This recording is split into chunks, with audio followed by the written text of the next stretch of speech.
Buenas tardes, hermanos. Gracias a Dios por esta nueva oportunidad. Gracias por estar presentes y por el estudio bíblico que tenemos el día de hoy. Agradecemos a Dios por ese privilegio y esa bendición tan grande, ¿verdad?, de poder meditar en su palabra como escuchamos el sermón del domingo. Qué importante es esta práctica, meditar en la palabra del Señor. Vamos a continuar nuestro estudio en el libro de Colosenses, capítulo 3, y continuamos con la vida antigua y la nueva. Hoy vamos a hablar de la nueva vida y tenemos el título El cristiano y su vestimenta espiritual. Para esta nueva vida tenemos un nuevo vestuario, un nuevo ropaje, y me supongo que a todos nos gusta estrenar, ¿verdad? Tenemos prendas nuevas que debemos tener en esta nueva vida. Muchos de ustedes ya la están usando y debemos hacer ajustes por si acaso no nos queda alguna. Tenemos que vestirnos de este ropaje, de esta nueva vestimenta espiritual. Nuestro estudio está basado en los versículos 12 al 17. Vamos a comenzar y hagamos una oración. Amado Padre Celestial, gracias te damos, Señor, porque nos has dado una nueva vida, Padre, por medio de tu Hijo Jesucristo. Nos ha imputado su justicia, Padre, y tenemos esa vestimenta. Y ahora debemos desarrollar el fruto del Espíritu con esas virtudes, Señor, que debemos reflejar en nuestras vidas, pero sobre todo debemos revestirnos de Cristo. Gracias, Padre, porque nos has transformado, porque has tratado con nuestro corazón, nuestra mente, y nos has hecho nuevas criaturas. Damos gracias también al Espíritu Santo como nuestro guía, nuestro director, nuestro ayudador, Padre. Sé con nosotros en este estudio y ayúdanos a entender tu palabra, a meditar en ella como se nos ha exhortado, Padre Santo. Ayúdanos y abre nuestros ojos espirituales. Limpia nuestro corazón de todo lo que estorbe, Señor, y ayúdanos a retenerlo. Gracias te damos en el nombre de Jesús. Amén y amén. Vamos a leer nuestro pasaje bíblico, Colosenses 3, versículos 12 al 17.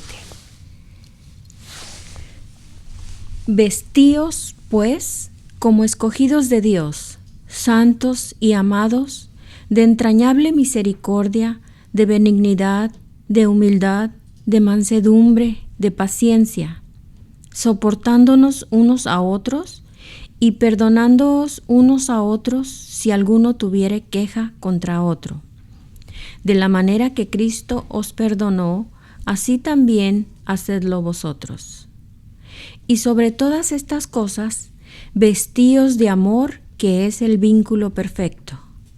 Y la paz de Dios gobierne en vuestros corazones, a la que asimismo fuisteis llamados en un solo cuerpo, y sed agradecidos. La palabra de Cristo more en abundancia en vosotros, enseñándoos y exhortándoos unos a otros en toda sabiduría, cantando con gracia en vuestros corazones al Señor con salmos e himnos y cánticos espirituales. Y todo lo que hacéis, sea de palabra o de hecho, hacedlo todo en el nombre del Señor, dando gracias a Dios Padre por medio de Él. Amén.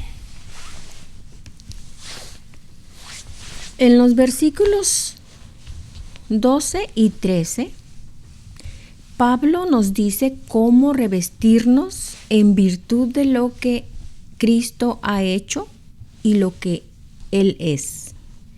Y en virtud de nuestra privilegiada condición de escogidos, santos y amados. Y aquí ya nos está dando un mandato, una orden. Dice, vestíos. Es fácil reconocer a alguien por su vestimenta, ¿verdad? Reconocemos a un bombero, a un policía, a una enfermera, por lo que están usando. Asimismo, un cristiano también tiene una vestimenta espiritual que le hace diferente y que le ayuda a cumplir con los propósitos de Dios para su vida. Es una vestimenta que debemos cuidar, valorar e incluso renovar. Esta vestimenta es espiritual y la necesitamos para afrontar la vida, esta vida cotidiana. Esta vestimenta nos capacita para construir relaciones saludables y además nos sienta bien porque nos da paz verdadera. Y esta vestimenta tiene 3 características. Primero, miren, necesitamos esta vestimenta para afrontar la vida. Y se mencionan hasta 5 prendas de vestir que los cristianos debemos llevar. Esas prendas ya las escuchamos y nos recordó las virtudes del fruto del Espíritu. Y sabemos que son 9, pero aquí está mencionando 5 nada más. Esta vestimenta también nos ayuda a construir relaciones saludables porque habla del perdón, de soportarnos, de que si tenemos queja uno contra otro, debemos perdonar así como Cristo nos perdonó. Aquí se mencionan 2 aspectos de esta vestimenta. Por un lado dice que está la talla o la importancia de los límites en las relaciones. Y por otro lado, el precio del perdón basado en la gracia de Dios. Y esta vestimenta nos sienta bien porque nos da auténtica paz. Y se refiere a los versículos 14 y 15.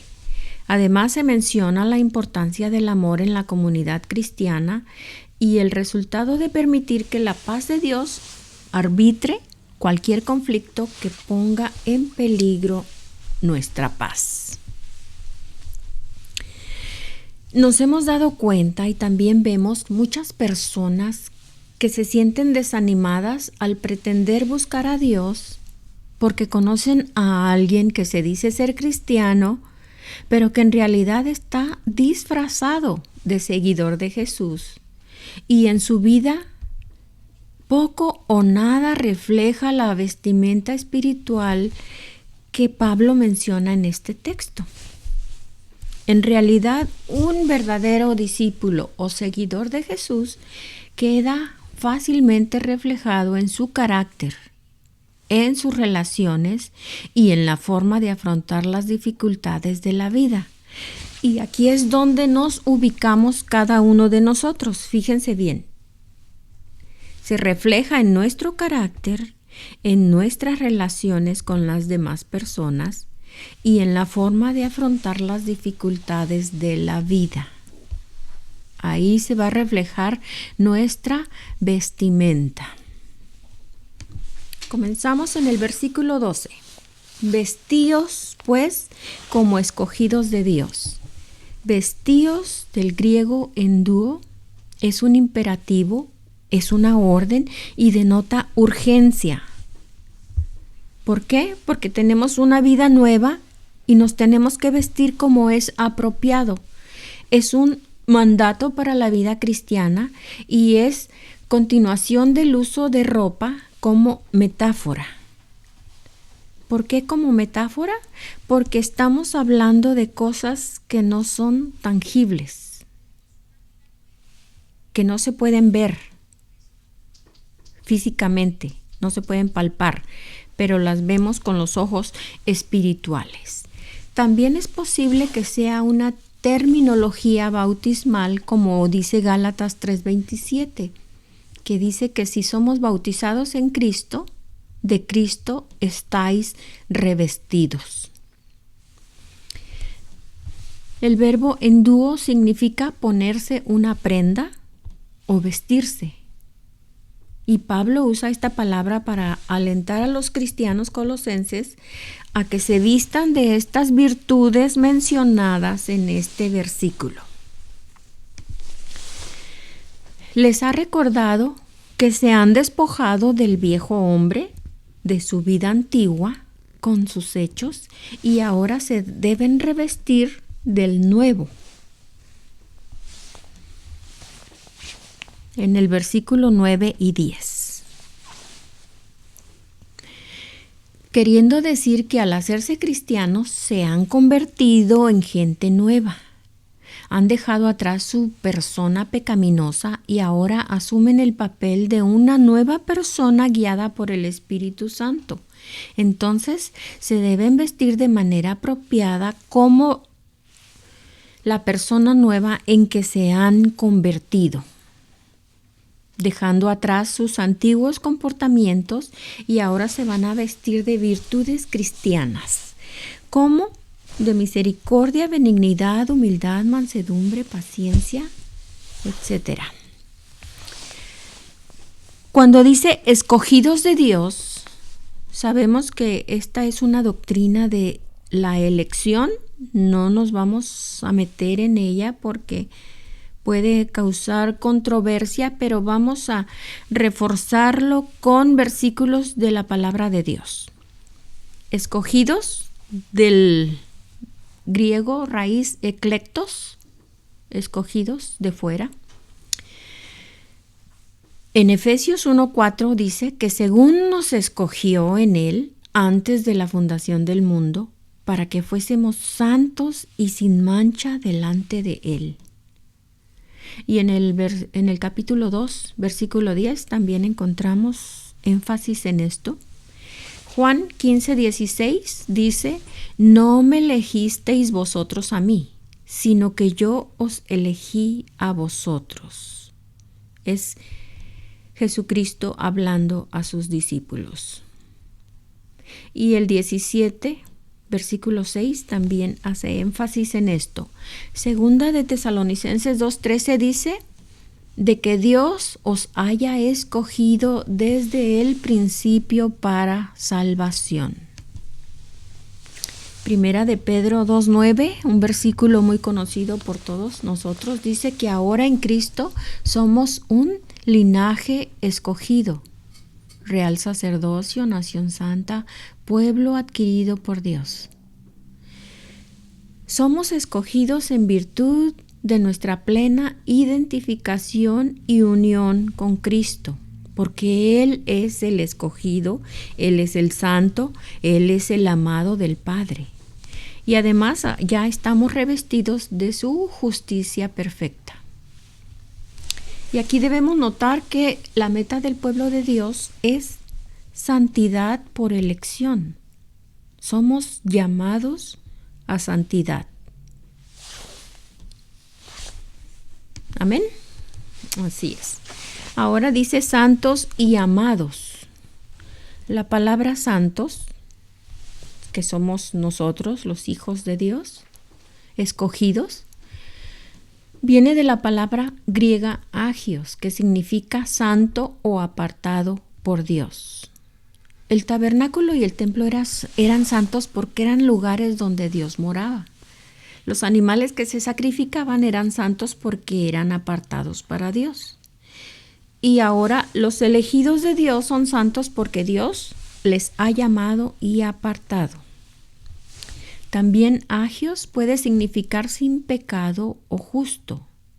Y se usa en el Nuevo Testamento para hablar de los santos que han sido santificados a través de Jesucristo. Amados, de agapao. ¿Recuerdan ustedes del amor ágape? Aquí se usa para hablar de algo querido y amado. Entonces, nosotros somos santos y amados. Romanos 1:7, ¿recuerdan? Pablo hablando, dice: a todos los que estáis en Roma, amados de Dios, llamados a ser santos. Aquí podemos decir a todos los que están en Bakersfield, amados de Dios, llamados a ser santos. Deuteronomio 7:6 dice, porque tú eres pueblo santo para el Señor, tu Dios. El Señor tu Dios te ha escogido para ser pueblo suyo de entre todos los pueblos que están sobre la faz de la tierra. Levítico 20:26 dice, me seréis pues santos, porque yo el Señor soy santo y os he apartado de los pueblos para que seáis míos. Segunda de Timoteo 1:9 dice, quien nos ha salvado y nos ha llamado con un llamamiento santo, no según nuestras obras, sino según su propósito y según la gracia que nos fue dada en Cristo Jesús desde la eternidad. Estos términos eran utilizados para describir al pueblo de Israel. Génesis 12:3 y Éxodo 19:5, pero ahora describen a la iglesia. Gálatas 6:16. Vamos a ver las prendas ahora que algunos de ustedes están estrenando y otros que ya debemos estar usando, y tal vez algunos como que no nos acomodamos, entonces tenemos que hacer ajustes, y esos ajustes van con la humildad. Versículo 12 dice, de entrañable misericordia. Misericordia, tenemos la idea o el concepto de lo que es. Es compasión, verdadera compasión, y cuando dice entrañable, quiere decir de las entrañas de misericordia. Los creyentes antiguos creían que el asiento de las emociones está localizado en las vísceras bajas, en el abdomen. Sabemos que el estómago, ¿verdad?, es el centro de las emociones, porque cuando alguno de ustedes se siente nervioso, siente algo en el estómago. Cuando está enamorado o siente mariposas en el estómago. Cuando se enoja, hasta el hambre se le quita. Entonces, tenía algo de sentido saber que esas emociones se localizaban en el abdomen. Cada una de las cualidades mencionadas en este pasaje se expresa en relaciones. Una medida significante de nuestra vida cristiana se encuentra simplemente en cómo tratamos a las personas y a la calidad de nuestras relaciones con ellos. Vamos a leer un comentario de Barclay. Es muy significante el notar que cada una de las cualidades enlistadas tiene que ver con las relaciones personales entre los hombres. No hay mención de virtudes como eficiencia o inteligencia, ni siquiera de diligencia o de afán. No que estas cosas no sean importantes, pero las grandes virtudes básicas del cristianismo son aquellas que gobiernan las relaciones humanas. Y estas virtudes, vuelvo a repetir y hacer énfasis, que son las virtudes del fruto del Espíritu y nos ayudan para tener buenas relaciones con nuestros semejantes. De entrañas, de la raíz splagna, tiene un componente emocional más fuerte. Se refiere a las entrañas o a las vísceras. Cuando se usan para describir las emociones, se refiere a emociones profundas, emociones que provocan una reacción visceral.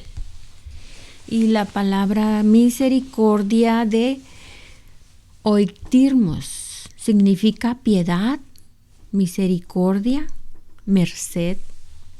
Un corazón misericordioso entonces siente una compasión profunda por otro. La misericordia es la disposición a compadecerse de los sufrimientos y miserias ajenas.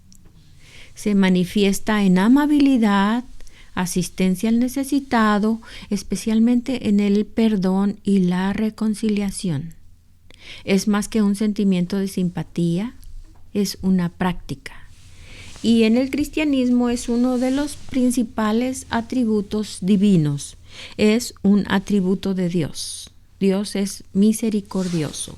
Y dice la palabra de Dios que es grande en misericordia. Tenemos ejemplos en la palabra de Dios. ¿Recuerdan ustedes la parábola del samaritano? Dice que fue movido a misericordia. Le tuvo compasión. La compasión es el resultado del amor de Dios.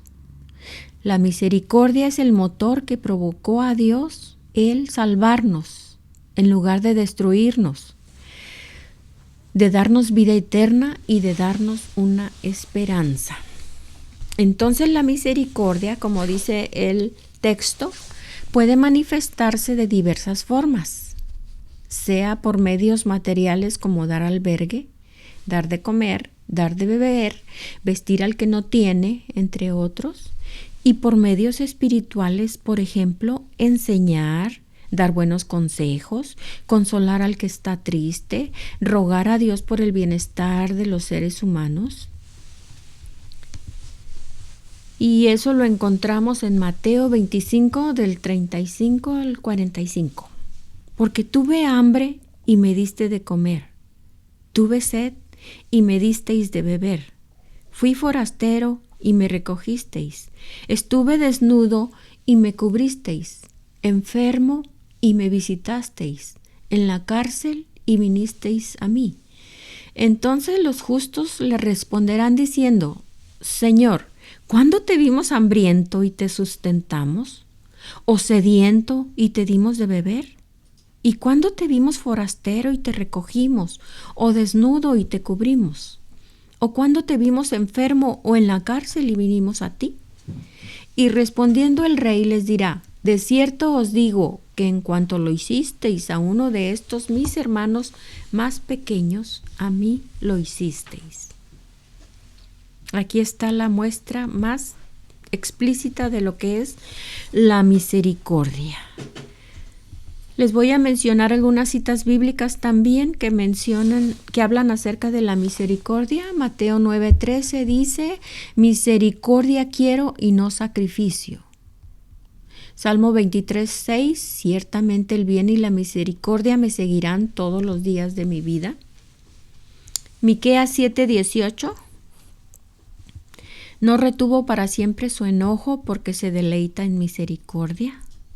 Oseas 6:6: porque misericordia quiero y no sacrificio, y conocimiento de Dios más que holocaustos. Lucas 6:36 dice: sed pues misericordiosos, como también vuestro Padre es misericordioso. Miqueas 6:8: oh hombre, Él te ha declarado lo que es bueno, ¿y qué pide Jehová de ti? Solamente hacer justicia y amar misericordia y humillarte ante tu Dios. Proverbios 3:4: nunca se aparten de ti la misericordia y la verdad. Átalas a tu cuello, escríbelas en la tabla de tu corazón, y hallarás gracia y buena opinión ante los ojos de Dios y ante los hombres. Qué clara es la palabra del Señor. Vamos ahora con la benignidad. De la raíz crestos, dicho de personas bondadosas, benignas, se traduce como benigno. También Efesios 4:32 habla de la benignidad del Señor. Romanos 2:4 también habla de su benignidad. La persona que expresa benignidad tiene cualidades positivas como simpatía, comprensión, buena voluntad, paciencia y amor con las personas de su entorno. Es considerada una buena persona, de buen corazón y que actúa en relación a buenas intenciones, siendo sincera, comprensiva y tolerante. Pablo exhorta a los creyentes en esta carta y también en la de Efesios a ser benignos unos con otros, y la palabra de griega es Krestos, la cual también puede traducirse como amabilidad. Benignidad se traduce también como amabilidad y es una virtud del fruto del Espíritu. Lo encontramos en Gálatas 5. En su sentido etimológico, la palabra benigno significa algo o alguien que no causa daño. Y en Efesios 4:32 lo podemos ver también. Los griegos definían Crestos como la disposición del corazón para considerar los asuntos de los demás como si fueran propios. Debemos tratar a los demás como Jesucristo nos ha tratado a nosotros, con suma amabilidad. En sí, Crestos revela un carácter generoso y no áspero, incapaz de hacer daño. Como seres humanos, Dios nos creó mayoritariamente sociables y allí es donde radica la importancia de la amabilidad. Muchos de los problemas dentro de la iglesia vienen de las malas relaciones, las cuales afectan la unidad de la misma. La amabilidad o benignidad es el resultado de un corazón restaurado.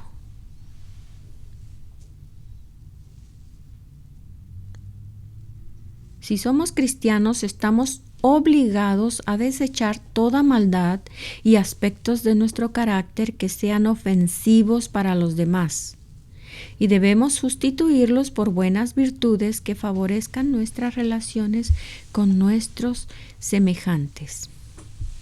También la amabilidad o benignidad es el resultado de nuestro sometimiento a Dios. Uno no puede levantarse en la mañana y decir, empezando hoy voy a ser amable. ¿Por qué? Porque si dependemos de nuestras propias fuerzas, las mejores intenciones fracasan. O nos podemos cansar o decir, ya fui suficiente amable y no da resultado. No, no debe ser así. Pablo dijo que la amabilidad era un fruto del Espíritu, porque no puede crecer efectivamente sin el continuo trabajo del Espíritu Santo en nuestras vidas. Vivir en el Espíritu significa ser controlado por su presencia, y toda decisión y acción debe ser influenciada por su gloriosa presencia. Por eso Pablo dice, sean llenos del Espíritu. Efesios 5:18. En el 5:21 dice, sométanse unos a otros, entre cónyuges, entre padre e hijo, incluso en las relaciones laborales, y la amabilidad es una de las virtudes del Espíritu tratando en nuestras relaciones. Entonces, ¿queda claro lo que es la benignidad? Es la amabilidad. Vamos con la humildad. La humildad es una virtud humana atribuida a quien ha desarrollado conciencia de sus propias limitaciones y debilidades y obra en consecuencia. El término humildad y su relacionado sustantivo y verbo humilde traducen varias palabras hebreas del Antiguo Testamento del griego tapeino del Nuevo Testamento. Este significado apunta a varias direcciones, pero el pensamiento central es ser libre de orgullo. Es humildad, mansedumbre, modestia, benignidad.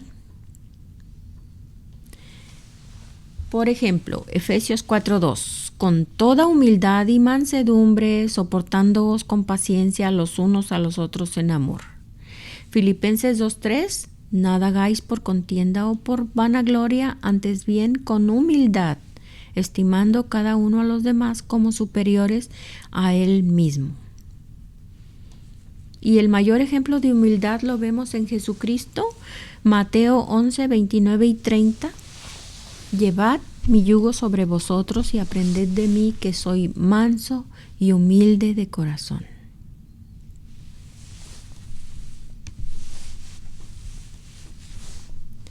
Para los griegos la humildad era algo débil y despreciable, pero Jesús lo estableció como el fundamento del carácter.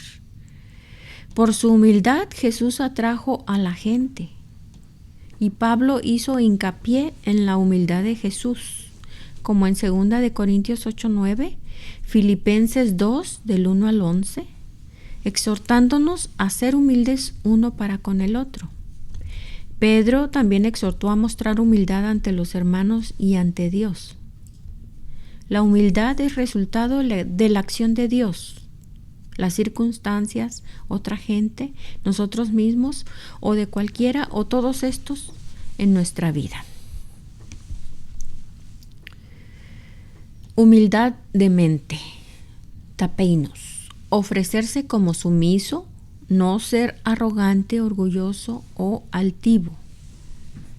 También vemos la humildad como en posición, porque a una persona con pocos recursos económicos la calificamos como humilde. Pero una persona humilde puede tener una alta posición, poder, riqueza, fama, pero tiene en sí un espíritu de humildad y sumisión. Los hombres le temen a la humildad, sienten que la humildad es una señal de debilidad y que lo hará objeto de desdén y abuso y que los excluirá y hará que lo ignoren. Ese es el concepto del mundo. Pero sabemos que los pensamientos nuestros no son los pensamientos de Dios. Y aquí Dios nos da el concepto de humildad como una virtud. Y debemos observar ante Dios, ante su superioridad y perfección y en plena conciencia de que ha sido Él quien ha concedido la gracia de la existencia. Entonces, humildad implica reconocer nuestra propia pequeñez ante el misterio de la vida. Es aceptar la igualdad y dignidad de todos los seres humanos y someternos a la voluntad de Dios. Primera de Pedro 5:5 dice: revestíos de humildad hacia los demás, porque Dios resiste a los soberbios y da gracia a los humildes. La humildad, pues, llama a la conciencia de entender que los seres humanos somos todos iguales ante los ojos de Dios. El mayor ejemplo de humildad en la doctrina cristiana lo constituye la figura de Jesucristo. Y lo vemos en Filipenses 2 del 5 al 8, donde dice: que haya pues en vosotros este mismo sentir que hubo también en Jesucristo, quien, siendo en forma de Dios, no estimó el ser igual a Dios como cosa que aferrarse, sino que se despojó a sí mismo, tomó la forma de siervo y se hizo semejante a los hombres. Mas aún hallándose en la condición de hombre, se humilló a sí mismo, haciéndose obediente hasta la muerte y muerte de cruz. ¿Qué es una persona humilde de corazón? La humildad permite a la persona ser digna de confianza, flexible y adaptable. En la medida en que uno se vuelva humilde, adquiere grandeza en el corazón de las demás personas. ¿Cómo ser más humilde? Evite valorar a las personas por sus posesiones. Evite valorar a las personas por su posición social. Abrace el trato igualitario. Considere que no siempre tiene la razón. Entienda y acepte cuando se equivoca. Siga el ejemplo de las personas sencillas y tenga confianza en los demás. Ya vimos, ahora vamos con la mansedumbre. Es suavidad y benignidad en la condición o en el trato. Mansedumbre se denomina la condición de manso. Se refiere a docilidad, suavidad, amabilidad en el carácter o en el trato. Es apacibilidad de carácter exenta de altivez o vanidad. Es una predisposición mental que permite sufrir con paciencia las ofensas que se reciben sin irritación, resentimiento o ánimos de venganza. ¿Recuerdan ustedes quién era mencionado en la Biblia como el hombre más manso de toda la tierra? Moisés. Y el mayor ejemplo también es Jesucristo. La mansedumbre está estrechamente enlazada con otras virtudes como la humildad, la amabilidad, de las que rara vez se halla separada. En la Biblia se destaca la mansedumbre como actitud mental, que se tiene en primer lugar hacia Dios y después hacia el prójimo. Por ejemplo, los mansos ciertamente aumentarán su regocijo en Jehová mismo. Isaías 29:19. Las personas mansas son enseñables, porque dice Jehová enseñará a los mansos su camino.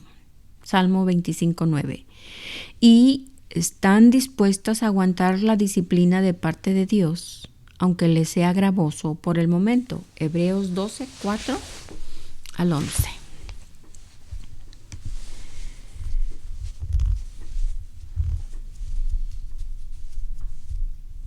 La mansedumbre es una cualidad presente fundamentalmente en Moisés y en Jesús.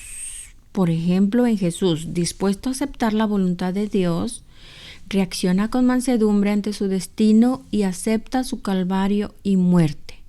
Se sacrifica para salvar a la humanidad por amor y por obediencia. También vemos en el Sermón de la Montaña, Mateo 5:5, bienaventurados los mansos, porque ellos recibirán la tierra por heredad.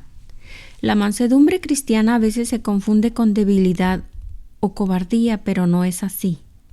La mansedumbre implica una gran fuerza interior capaz de controlar los impulsos más elementales del ser humano, como la violencia, el egoísmo o la arrogancia. Así, la mansedumbre es más bien una actitud de obediencia y amor hacia Dios y hacia el prójimo. Vamos a ver una diferencia entre la mansedumbre y la humildad. Radica en las actitudes que el individuo muestra hacia uno mismo y hacia los demás. La mansedumbre es una cualidad que una persona muestra hacia los demás, pero la humildad es algo que uno se muestra a sí mismo. La mansedumbre es una total dependencia del Padre Celestial. Es autocontrol. Es ser sabio para manejar el poder y la autoridad que nos fue delegada y también sus emociones aun cuando estén bajo presión. Una cualidad propia de una persona mansa es la ecuanimidad. La persona mansa no se ve afectada ni por la crítica ni por la alabanza. Entonces, ¿cuál es el significado de ser mansos? Es una naturaleza apacible y tranquila, un hombre manso que no se exalta por nada. Es una de las 9 bienaventuranzas del Sermón del Monte. Y también Jesús lo menciona en Mateo 11:29, aprended de mí que soy manso y humilde de corazón. Tenemos varias citas también que nos hablan de la mansedumbre. Primera de Pedro 3:15, segunda de Timoteo 2:24-25, Gálatas 6:1 y primera de Timoteo 6:11. Mansedumbre muestra cómo la humildad va a afectar mis emociones hacia los demás, porque yo no dominaré, no manipularé, ni obligaré a otros para obtener mis fines, aun cuando tenga el poder y la habilidad para hacerlo. Vamos con la paciencia. Macrotumia, paciencia, firmeza, constancia, resistencia. De upomone, paciencia, constancia, fortaleza, perseverancia y firmeza. Upomone significa perseverar o permanecer bajo, soportar. Se refiere a la cualidad del carácter que no le permite a uno rendirse ante las circunstancias. ¿Qué significado tiene la paciencia? Describe la capacidad que posee una persona para tolerar, atravesar o soportar una determinada situación sin experimentar nerviosismo ni perder la calma. De esta manera puede decirse que un individuo con paciencia es aquel que no suele alterarse. Si pudiéramos medir la paciencia, ¿cuántos minutos puede esperar a que le contesten el teléfono, a que le abran la puerta, a que cambie el semáforo? Y así podríamos mencionar varios ejemplos, ¿verdad? Si se pudiera medir la paciencia. La paciencia es un rasgo de carácter que nos permite pasar por situaciones caóticas sin derrumbarnos. También nos permite educar a nuestros hijos sin gritos, aceptar a los compañeros de trabajo y así entre muchas otras cosas más. Es la cualidad de tolerar o soportar dolor o dificultades sin quejarnos. Salmo 41 dice: pacientemente esperé al Señor y Él se inclinó a mí y oyó mi clamor. Tenemos ejemplos de paciencias en los siguientes versículos: Efesios 4:2, Colosenses 1:11, Santiago 1:3-4. Que la paciencia de vuestra fe produce paciencia. La prueba de vuestra fe produce paciencia, y la paciencia para que tenga su obra completa, seáis perfectos y cabales. Romanos 5:3-4. Una persona paciente es apacible, amable y constante en toda circunstancia. Una manera práctica en la que podemos aprender a cultivar la paciencia es iniciarlo en nuestra familia, logrando ser pacientes en nuestras relaciones interpersonales con los miembros de nuestra familia. Dios es fuente de paciencia. Es el poder para resistir las pruebas, es el resultado de la fe que ha sido probada y ha triunfado. Y la paciencia se refleja en el carácter en toda circunstancia, en la iglesia y en la sociedad. La paciencia muestra cómo la humildad va a afectar mis reacciones hacia los demás. Yo no seré impaciente, ni temperamental, ni lleno de resentimiento hacia las debilidades y pecados de los demás.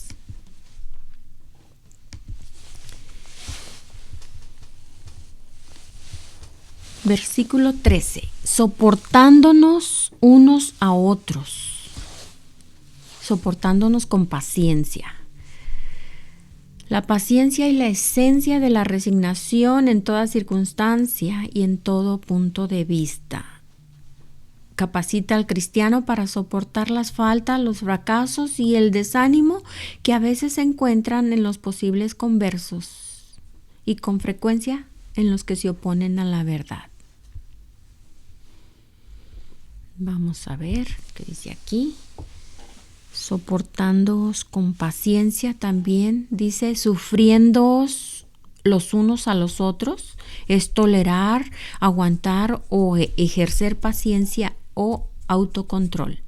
Toda relación requiere tolerar, aguantar, y esto se puede ver en el matrimonio, en la iglesia, en las amistades, en el trabajo, cómo debemos soportarnos los unos a los otros. Versículo 13, a continuación, dice: de la manera que Cristo os perdonó, así también hacedlo vosotros. Perdonarnos está inspirado en nuestra experiencia de conversión en la cual recibimos un perdón completo. Entonces nosotros también, si tenemos queja contra algún hermano, debemos perdonarlo. No porque Él cambie, sino porque Jesús nos ha perdonado. La relación de Jesús con nosotros es el modelo e inspiración para nuestra relación con los hermanos de la iglesia, con los redimidos, con los santos. En el Nuevo Testamento, la palabra gracia, caris, se suele referir al favor no merecido. El perdón no merecido es el perdón que Dios nos concede. Es el tipo de relación que hace posible que uno baje sus defensas para resolver diferencias sin rencor. Obviamente, si hemos de disfrutar de este tipo de relación, debe ocurrir en un contexto en el que perdonamos y somos perdonados. El perdón de Dios ofrece una completa restauración y honor. Es el hábito del hombre de sentir que nosotros debemos ser completamente complementados cuando nosotros apenas toleramos a aquellos que pecan contra nosotros.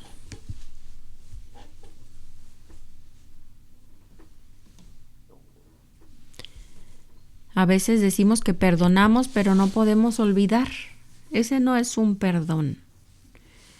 Dice este comentarista: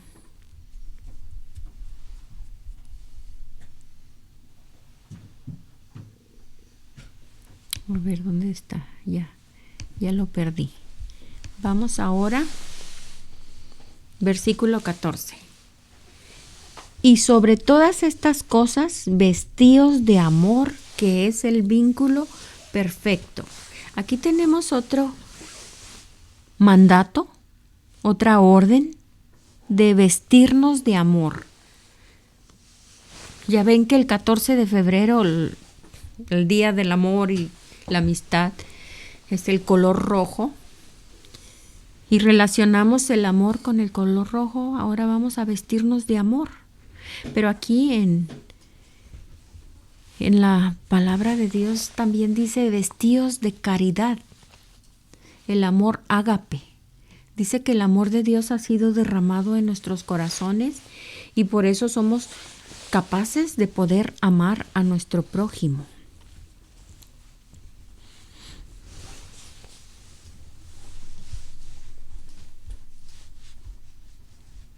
La palabra ágape o amor se usa 253 veces en el Nuevo Testamento.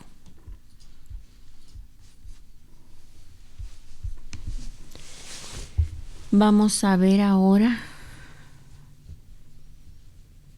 Ágape es una palabra de hacer más que de sentir. No requiere que aprobemos de las acciones de quien amamos, ni siquiera que disfrutemos de su compañía. Más bien nos requiere que actuemos por su bien, que demostremos nuestro amor de manera práctica. Una persona ágape hará lo posible para alimentar al hambriento, para dar de beber al sediento, para dar la bienvenida al extraño, para vestir al desnudo, para visitar al enfermo y al encarcelado. La persona ágape tiene poco o nada que ganar al ayudar a estas personas. El impulso de ágape es dar, no recibir. Amor ágape es el primer fruto del Espíritu y es la virtud más grande del cristiano. Primera de Corintios 13:13 habla acerca del amor. Es el vínculo de la perfección, el vínculo perfecto, de la raíz teleitetos. La palabra griega teleitetos significa perfección, algo que ya ha llegado a su meta o cumplido su propósito, algo que está completo, maduro, perfecto. Entonces el amor ágape es la corona de gracia que une al pueblo cristiano. Los que estamos involucrados con la iglesia sabemos que una unión perfecta rara vez se logra. Hemos sido perdonados de nuestros pecados y en ese sentido estamos sin pecado, pero continuamos pecando de todos modos. Una manera en que seguimos pecando es que no nos amamos unos a otros como debemos hacerlo. Ahí está el problema, que no nos vestimos de amor.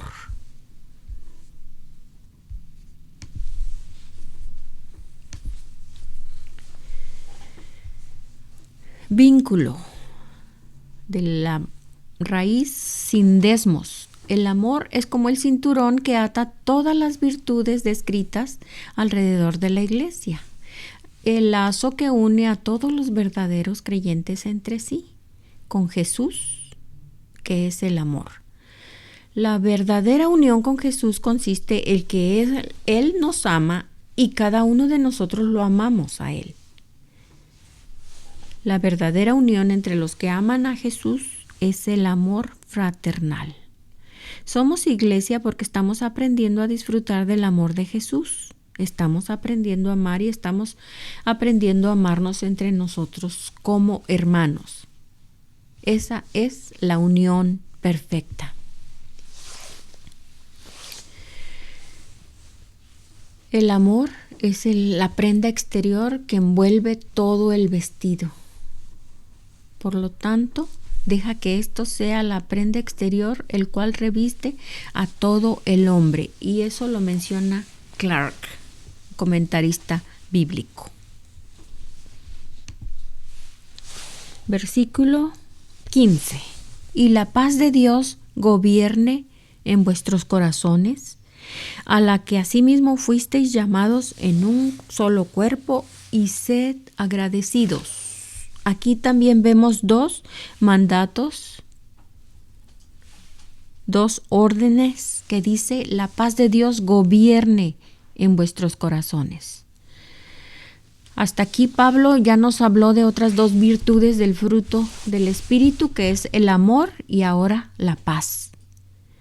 Si el amor ha sido derramado en nuestros corazones, también tenemos la paz de Dios.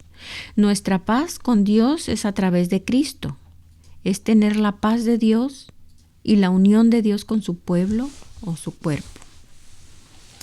El mandato gobierne quiere decir que Cristo es nuestro único juez, nuestro guía y nuestro árbitro. Cuando nosotros tenemos la paz de Dios en nuestros corazones, es Cristo el que va a gobernar, el que va a ser el árbitro entre la situación difícil y esa paz de Dios que nosotros no debemos perder. Dice que fuimos llamados a un solo cuerpo. Dios siempre toma la iniciativa en llamar, en elegir y en asombrar a los creyentes hacia Él.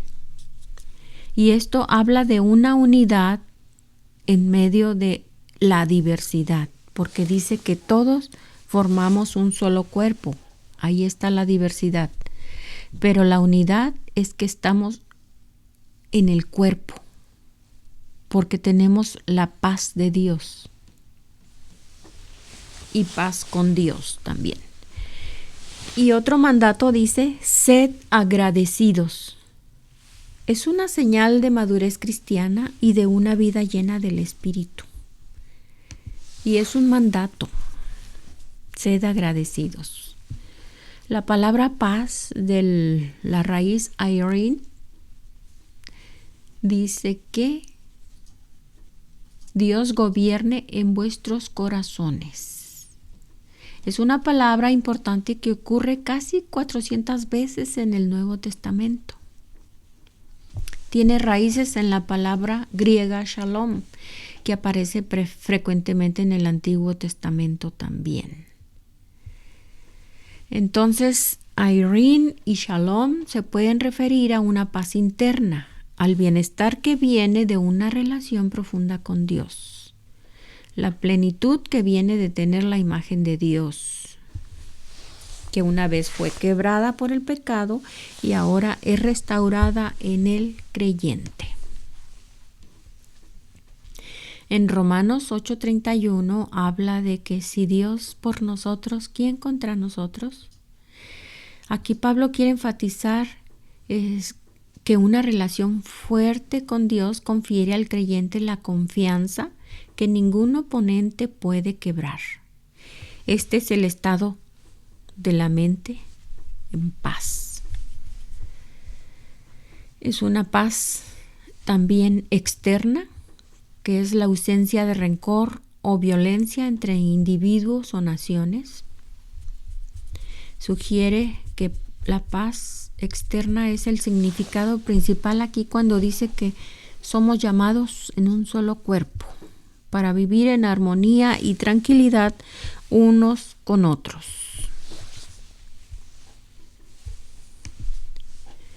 Gobernar, esa paz que debe gobernar, dice que los convertidos estamos llamados a la paz de Jesucristo en un solo cuerpo que es la iglesia, y nuestros pensamientos, sentimientos y actitudes van siendo dominados por esta paz divina. Juan 14:27 dice: la paz os dejo, mi paz os doy, yo no os la doy como el mundo la da. Nosotros debemos ser agradecidos. Tenemos mucho de qué dar gracias a nuestro Dios y Salvador Jesucristo. Entonces debemos disciplinar nuestra mente, enfocar nuestro corazón a todo lo que Dios ya ha hecho en nuestras vidas, poner nuestros ojos en Cristo y dar gracias a Dios siempre.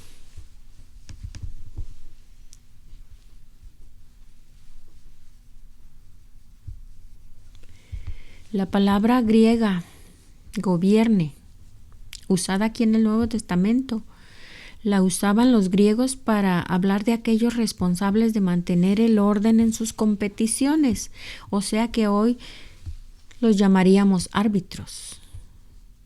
Entonces Pablo le dice a los cristianos colosenses que permitan que la paz de Dios actúe como árbitro en sus interacciones con otros cristianos. Que esa paz dicte lo que es comportamiento aceptable o inaceptable, que asegure el cumplimiento de la voluntad de Dios en esas relaciones.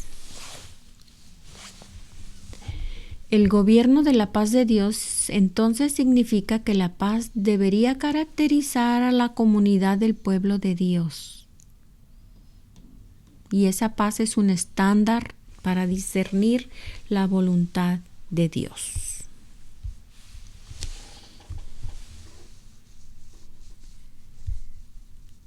Continuamos ahora, versículo 16.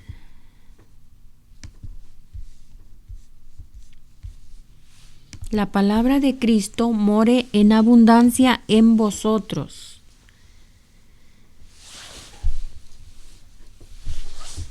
Ahora, dice, Dios nos invita a 3 actividades que cambiarán por completo nuestra vida.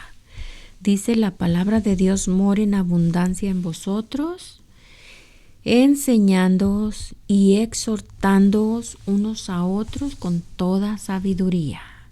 Cuando dice la palabra de Cristo more en abundancia, es que debe llenar nuestra mente del mensaje del Evangelio.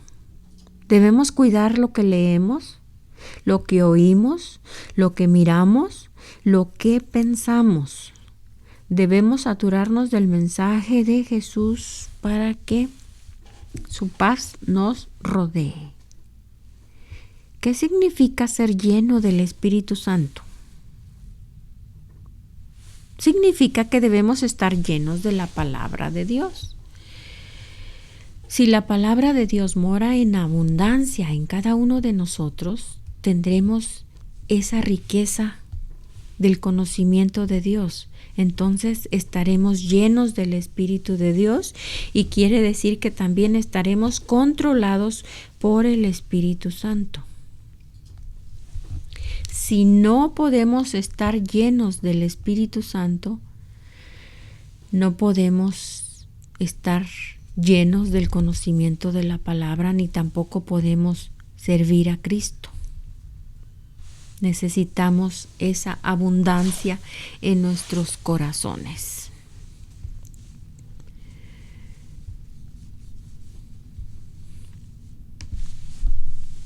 Cuando dice habite en vosotros en abundancia, habite en oikeo, quiere decir que va a vivir. Oikia significa casa. La imagen que viene a la mente es la de una persona que absorbe la palabra de Cristo dentro de la comodidad de su hogar.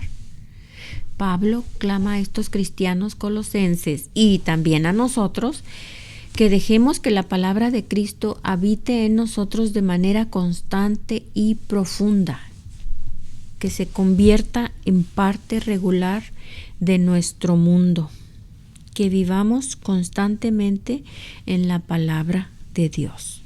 Cuando dice enseñándoos y exhortándonos unos a otros en toda sabiduría, es comunicar oralmente el mensaje con la intención de ser entendido por el que escucha. Es colocar dentro de la mente que la persona piense en función del mensaje del Evangelio. La sabiduría es la capacidad de relacionarse correctamente con Dios.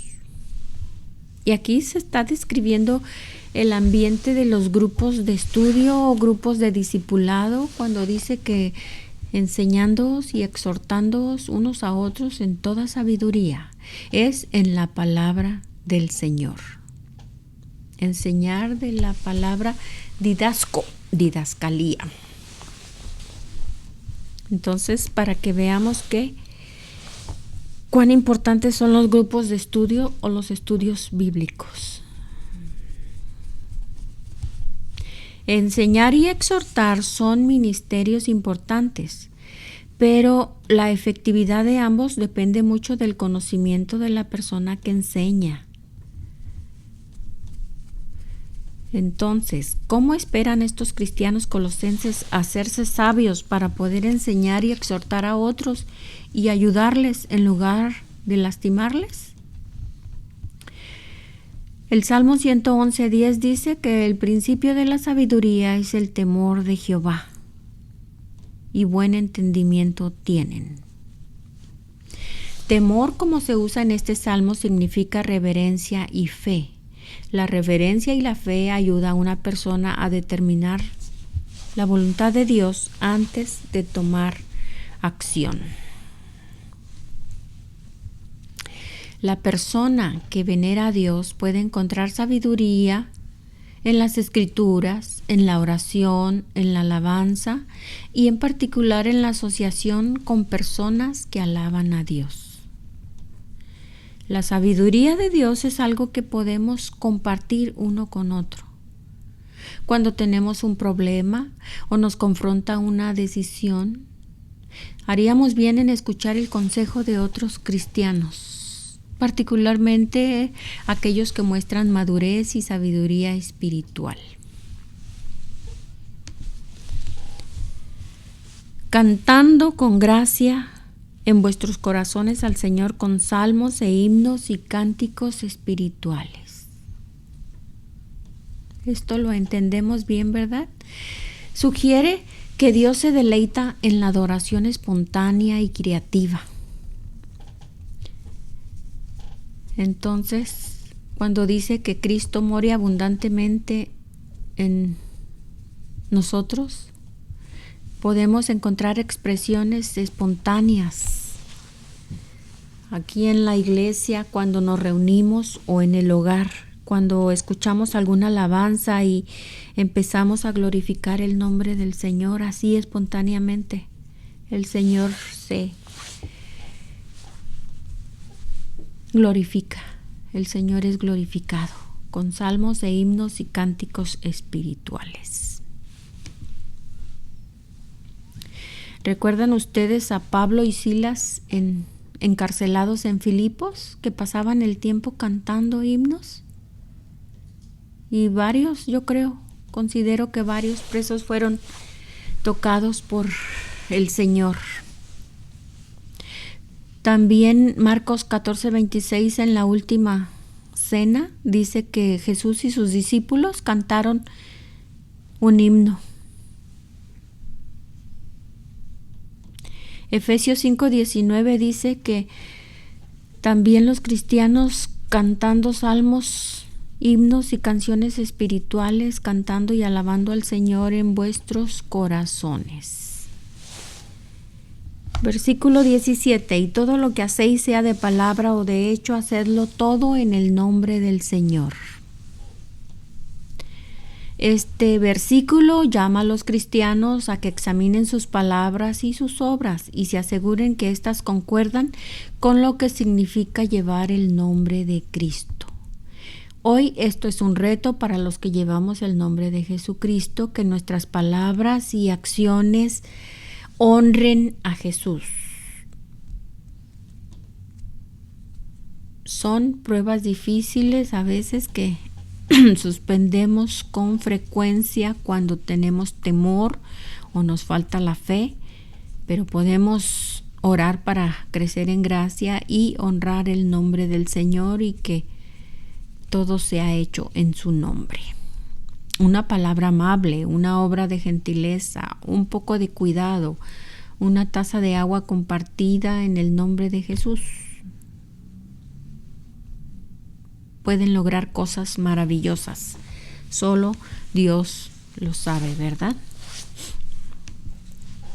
Dando gracias a Dios Padre por Él.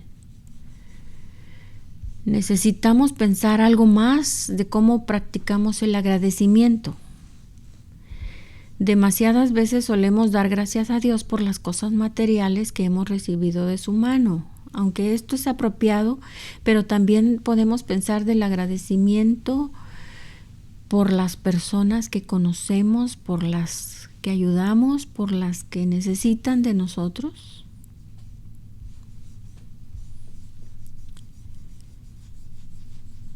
Pablo nos lo recuerda.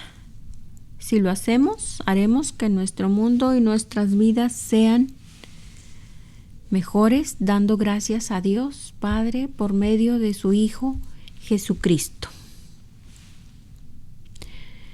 ¿Les gustó el ropaje, la vestimenta? Todo lo que debemos usar como cristianos, como creyentes. Y no son sugerencias, son mandatos, son órdenes que debemos vestirnos, que debemos permitir que gobiernen, que debemos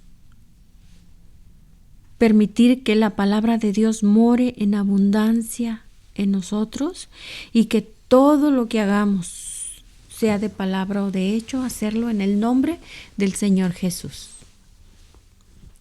Así que nos quedamos con este ropaje que debemos usar diariamente. Demos gracias al Señor. Padre Celestial, te damos gracias, Señor, porque has hablado a nuestro corazón y en nuestra mente, nos has exhortado, Padre, nos has recordado, nos has hecho valorar y ver nuevamente con nuestros ojos espirituales todas las bendiciones que tenemos en Cristo. Todas esas bendiciones y todo ese trabajo hecho en la cruz por nosotros, Señor, y todo ese fruto que debemos dar, Padre Santo. Gracias por aclararnos cada una de estas prendas que debemos usar, Señor.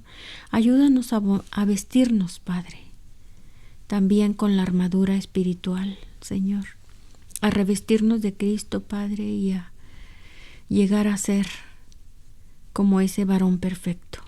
Gracias por tu palabra bendita, Señor, que siempre nos instruye, nos redarguye y nos edifica. Bendice a cada uno de los que escucharon este estudio bíblico, Señor, y ayúdanos a depender de ti, Padre Santo. Gracias te damos en el nombre de Jesús. Amén y amén.